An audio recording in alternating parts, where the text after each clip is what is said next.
সাংবাদিক আনিস আলমগীরকে ডিবি হেফাজতে নেওয়ার পর ব্যাপক জিজ্ঞাসাবাদ করা হয়েছে। তবে জিজ্ঞাসাবাদে কিছু বিষয়ে সদুত্তর দিতে না পারায় তার বিরুদ্ধে আইনগত ব্যবস্থা প্রক্রিয়াধীন রয়েছে। সে কারণে তাকে রাতে ডিবি কার্যালয়েই রাখা হয়।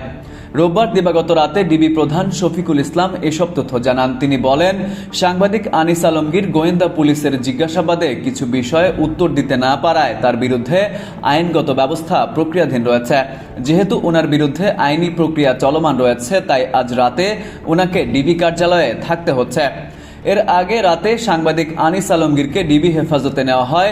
ডিবি প্রধান তখন বলেছিলেন, আমরা সাংবাদিক আলমগীরকে ডিবিতে নিয়ে এসেছি, তাকে কিছু বিষয়ে জিজ্ঞাসাবাদ করা হবে।